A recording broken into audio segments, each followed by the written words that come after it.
नमस्कार दोस्तों, मैं पवन पहाड़ी पिथौरागढ़ उत्तराखंड से। तो दोस्तों, जो आज का ब्लॉग आप देखेंगे, ये ब्लॉग पिछले महीने की 9 तारीख का बनाया हुआ है। उसको मैं अब डाल रहा हूँ। उसके पीछे एक बहुत बड़ा रीजन है। एक बहुत बड़ी घटना हमारे पड़ोस में हो गई थी, इस वजह से मैं इस ब्लॉग को नहीं डाल पाया। हमारे ठीक सामने वाली जो पड़ोस वाली आंटी जी हैं, जो बहुत अच्छी है, हमें सब्जी भी देती रहती हैं, है ना, कभी मेरे को नाश्ता करा देती हैं, रंजना यहाँ नहीं होती हैं।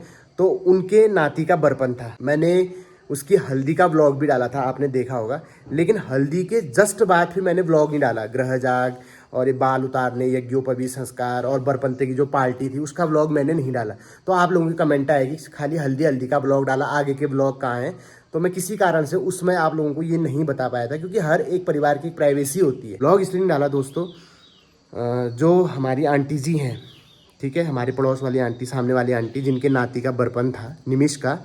तो निमिष के पापा की सडन डेथ हो गई थी। जो आंटी जी के पुत्र हैं, ठीक है, हमारे विक्रम चौबे, उनकी डेथ हो गई थी, आकस्मिक मृत्यु हो गई थी। जिस वजह से हमें मतलब किसी को भी कुछ समझ में नहीं आया कि क्या हुआ। कि मतलब 2-3 दिन तक लगातार यहाँ घर में प्रोग्राम चल रहे थे, बरपन हो रहा था, है ना, और अचानक से ये क्या हो गया, किसी को कुछ समझ में नहीं आया। और मेरा मन बिल्कुल नहीं किया ब्लॉग डालने का, ठीक है, मेरा मन अभी भी नहीं कर रहा था। लेकिन ऋतु दी भी मेरे से कई बार बोल चुकी थी, पवन तू डालना, वो अंतिम मेमोरीज हैं, डाल, कोई बात नहीं, है ना, कोई कुछ नहीं कहता है। मैंने फिर भी नहीं डाला, उनकी लड़की के कहने पे भी नहीं डाला। फिर परसों जब आंटी जी ने बोला मुझसे कि वो ब्लॉग डाल देना बेटा, कोई बात नहीं, ऐसे करके, तो मैं वो ब्लॉग डाल रहा हूँ। अब उस दिन 2 ओकेजन थे। बरपंद की पार्टी भी थी निमिष की, और साथ में अंकल आंटी जी की 50वीं सालगिरह भी थी। तो दोनों जश्न साथ मनाए थे। तो विक्रम दा उस दिन जीवित थे, उसके नेक्स्ट डे ये उनकी मृत्यु हुई थी। तो कुछ यादें हैं उस समय की, उस प्रोग्राम की, तो जो मैं आप लोगों के साथ शेयर करना चाहता हूँ। ठीक है, आप लोग देखिए और भगवान से प्रार्थना कीजिए कि वो जहाँ भी है, उनकी आत्मा को शांति मिले, और उनके परिवार को, खासकर भाभी जी को और उनके बच्चों को, इस दुख को सहने की शक्ति मिले। ठीक है, ऐसी घटना किसी और परिवार के साथ कभी ना हो दोस्तों, बहुत बुरा लगता है। हम तो जस्ट पड़ोसी हैं, सुख दुख के साथी हैं, तो हम बहुत हर्ट हुआ था मैं भी, तो इसलिए मैं भी ब्लॉग डालने की हिम्मत नहीं कर पाया। आज उन्हीं के फैमिली की परमिशन से मैं ये ब्लॉग डाल रहा हूँ, तो आप लोग देखिए। गुड मॉर्निंग दगड़ियों, welcome to my new blog. एक नई सुबह की नई शुरुआत करते हैं नए ब्लॉग के साथ।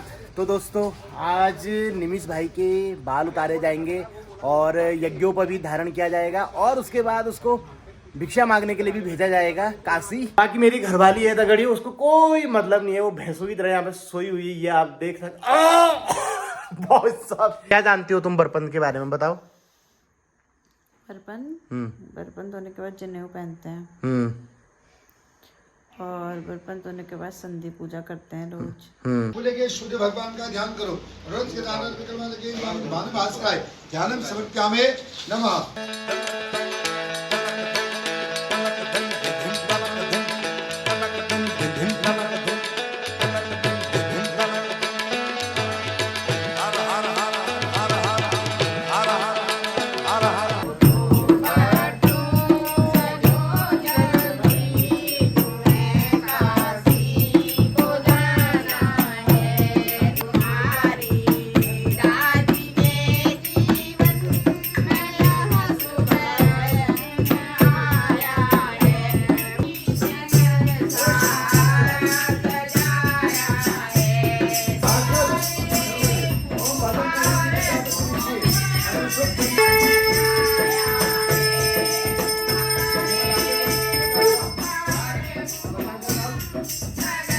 विश्वरूपी विशालाक्षी विज्ञान देही सरस्वती चादयामा। ये करता ना, ये वाला मंत्र तो करना यार, इससे बुद्धि। तभी तो इसके नंबर अच्छे नहीं आते। yes. आप करना है को आई हुण अच्छा, आई हुण ली लिरिक ए ओंग आई ओंज हाई बरट जब गड़ दश ख प च त चट तव कपय सस सर हल।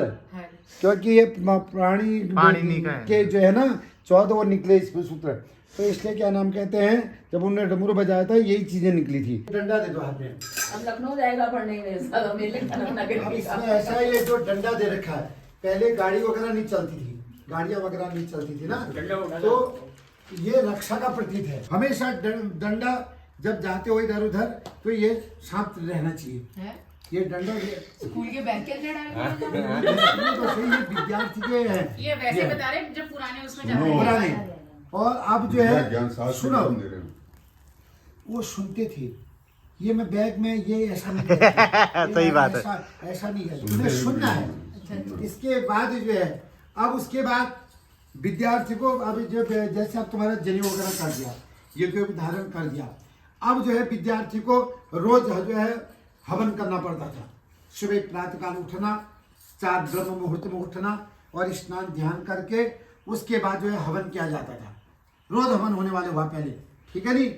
अब उसके बाद प्रतिदिन मन से वचन से अपने गुरु का आज्ञा का पालन। अब यहाँ पर गुरु कौन होता है? पिता। गुरु जो है गुरु को जो है पिता। अब जो यहाँ पर अब जो है पिता और दादाजी ये भी गुरु के समान है। अब जो है इनके मुंह नहीं लगना है। अगर उन्होंने कोई चीज बताई तो उनको तुरंत कर लेना है। अब तुमसे कहा इधर को जाओ, तुम चल दिए इधर को, ये बिल्कुल नहीं करना है, ठीक है नहीं, हंसना नहीं है, बिल्कुल सुनो इस चीज। मांस नहीं खाना है, मदिरा नहीं पीना है, गुटखा नहीं खाना है और चीजें ये चीजों का हमेशा इन चीजों से जो है दूर रहना है।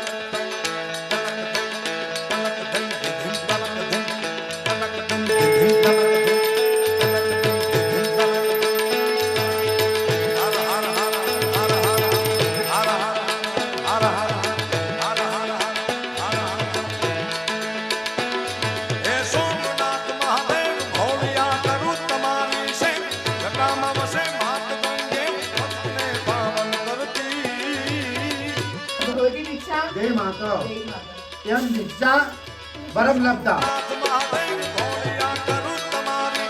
काशी हिंदू विश्वविद्यालय BHU में इसका एडमिशन कराने जा रहे हैं दोस्तों। श्याम देही। काशी ये हमारे सनातन संस्कृति के ध्वजवाहक हैं। अभी आप देखिए बैंकेट हॉल में आए हैं बिल्कुल टोपी कुर्ता पैजामा पहन के, और ये यहाँ भी खाना भी नहीं खाएंगे दोस्तों, ये घर में इनके लिए बनाएंगे, हम धोती लाके खाएंगे, है ना। खा भी लिया। निमिष की बर्पण पार्टी में आ चुके हैं। 2-3 दिन से हमारा लगातार इन्हीं के वहाँ खाना हो रहा था दोस्तों। बिल्कुल सुख हो रखा था, रोटी बनाने का, बर्तन धोने का, सब कुछ है ना। और आज यहाँ है, मैं तो सोच रहा हूँ निमिष की लगे आ तो शादी भी कर दे तो 2-4 दिन और हमारा सुख हो जाएगा। जवानी में अप्सराएं उतर आई हैं दोस्तों। ये है हमारी मेनका। तो दोस्तों माधव पैलेस में हम आ चुके हैं और आज निमिष की बर्पण पार्टी चल रही है यहाँ पे। ये भाभी बधाई हो बहुत बहुत। तो दगड़ियों स्नैक्स और चाट शुरू हो चुके हैं।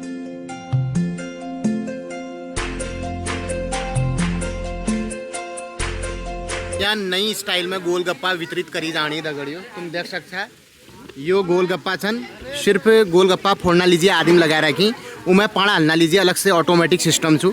ये देखो फिल्टर लगा रखा है, मैं एक फिल्टर में मीठ पानी निकलूँ और एक में जलजीरा वाल। तो ये आप देखिए जैसे आपने गोलगप्पे फोड़े, यहाँ से छुरुक करके पानी आएगा। ये आप देखिए, अब खाइए। ये कौन है? नाम बता दियो। जीवन। गोलगप्पा खाओ पे तुम लोग गोलगप्पा जैसा है रहा। बरेली में वो तुम्हारे वो तो हुई मेरे चाचा की बेटी है, बेटा है कहते हैं वो रितु की मम्मी। रितु की पटकूड़ के। अच्छा हाँ, पटकुड़ा में तो है मेरी बुआ है। हाँ वो बताते हैं, हम वहीं रहते हैं ना बरेली में। अच्छा अच्छा, ठीक ठीक ठीक। रितु की मम्मी। तो एल तुम बरेली में यार था? बरेली में लछुआ में घर उन्हें पड़ोस में यहाँ लछुका दो। अच्छा अच्छा।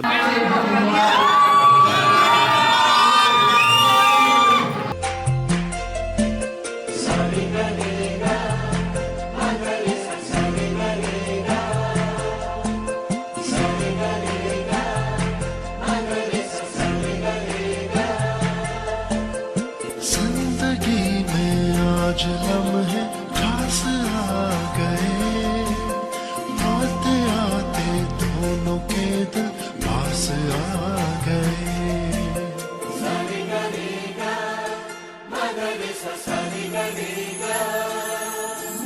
जिंदगी में आज लम्हे खास आ गए, आते आते दोनों के दिल पास आ गए।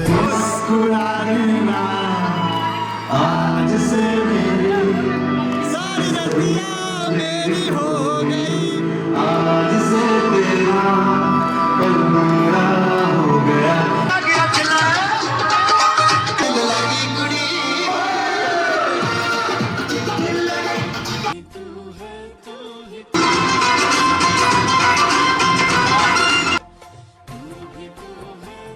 दगड़ियों आ खुशी दिन चू दीदी पार्टी दगड़ होनी एक तो हमारा अंकल जी ने ब्याह कर रखो और उन्हें नाती बरपन है तो इसी खुशी में आ लगाता ही हूँ दोस्तों। कौन कौन सी अच्छी बातें अच्छी आदतें हाँ अच्छी आदतें क्या है इनमें? इन्होंने मेरा घर संभाल के रखा है। क्या कर रखा है? घर संभाल के रखा है। ओके ओके हाँ हाँ नंबर 1 हो गया। हाँ मेरे पास जब लक्ष्मी नहीं होती है इनका दर्शन कर लेता हूँ। ठीक हो गया। अब तीसरा क्या बताऊँ? और एक बुरी आदत बताओ जिसमें सुधार की जरूरत है। तो भैया बाय चांस मैंने थोड़ा सा बह गया ना हाँ तो थोड़ा सा ठीक हो गया। ठीक हो गया समझ गया आप मैं। समझ गए? समझ गया बाकी हिम्मत नहीं होती बल आगे को बोलने की। मेरे नंबर पर डाल दे। आप उन घर वाले की सबसे बढ़िया आदत बताओ। वो खड़े घर वाले। ताऊ जी ने सबसे बढ़िया आदत सोचने में ही तो टाइम के लागड़ा तुम का मेरा पति देव मैं सारी छूट दी रखी हाँ। और जगह जगह जाती हूँ और अपना एंजॉय करती हूँ किट्टी पार्टी में जाती हूँ और मेरे पति देव कभी मना नहीं करते हैं। हाँ। 5-5 हजार की किट्टी कर रखी है। मेरे पति देव मुझे नोट गिन के दे देते हैं। ओ भाई कहते हैं तू एंजॉय कर तू एंजॉय कर। पतिदेव क्यों कौन सी नौकरी में थे? पतिदेव मेरे गवर्नमेंट जॉब में थे। अच्छा हाँ। चलो बढ़िया। और और एक मेरे बच्चे भी मेरी बहुएं भी कहती हैं हाँ। कि तुम एंजॉय करो। क्या बात मम्मी एंजॉय करो पापा जी को भी ले जाओ इधर उधर। आप बहुत भाग्यशाली होता है जी। अब एक ऐसी आदत बताओ जिसमें सुधार की जरूरत है। अब 70 साल हो गए हैं और मेरे को 68 साल हो गए हैं। अच्छा आज सुधार की कोई जरूरत ही नहीं। हल्का हल्का आज सुधार की कोई जरूरत बुढ़ापे नहीं में है। हम डांट खाते रहते हैं। आप दाल तो खानी वो सभी खाते हैं अंदर। अंदर का हो बिल्कुल, डांट खाते छोटी रहते मोटी हैं। बातों में अनबन होती रहती है। तू मैं हमारी भी बहुत होती और है। फिर सुधार हो जाता है। फिर खाते समय प्रेम हो जाता है। इसी वजह से तो गृहस्थ चल रहा है। बिल्कुल बहुत आपको आपका आगे भी ऐसी सुखद दाम्पत्य जीवन चलता रहे हमारी यही मनोकामना है शुभकामना है। बहुत बहुत धन्यवाद। खाओ तुम्हारा गौ अटकल करती शोरना बारे में क्यों कौन सा हाँ भगवान છે भगवान सच्ची में ईश्वर अवतार ये तो जदू ब्लॉग से सब हम देख लूं बहुत बहुत है धन्यवाद। बढ़िया। हम बहुत ज्यादा अपन बहुत फुल फ्रेंड्स है मतलब पहाड़ी में कौन चा हाँ। बहुत फ्रेंड्स है हम अपन और हम कोनू कि हमके गर्व छू कि हमारे पहाड़ी मतलब दाजू कौन दाल धन्यवाद। धीरे धीरे स्टार्ट कर बेर और के कोनी और कहाँ पे कहाँ पहुँच गई दाजू। और धन्यवाद, हमारे धन्यवाद। ईश्वरी मनो मतलब आशीर्वाद बनी रहो और यो जो है पहाड़ी सभ्यता और संस्कृति का बहुत बढ़ाते आगे तक रहो। ले जाओ। आप उन जवाब बारे में क्यों कौन सा था कह लागनी ये तो बड़ी सुनाई में जो भगवान है बिल्कुल बहुत बड़ी सुनाई। आप उन जमाए एक गाना सुना दियो तुम्हारा वो सुना दियो। मिथिला का कण कण खिला जमाई राजा राम मिथिला का कण कण खिला जमाई राजा राम मिला। ये हमारी आंटी जी की सिस्टर है रगड़ियो। आप देखो क्या बात इनकी जीन्स में कुछ न कुछ ऐसा है दोस्तों। यो जैसे इधर उमर जाना उसको सुंदर रहते जानी है। देखो तुम आहा ऐसा लग रहा है जैसे पूर्णमासी का चांद चमक रहा हो दोस्तों। आप देख सकते हैं। तारीफ करना चाहिए कोई आप तारीफ कर कर में खानी हुई तारीफ छोड़ लो हम रोज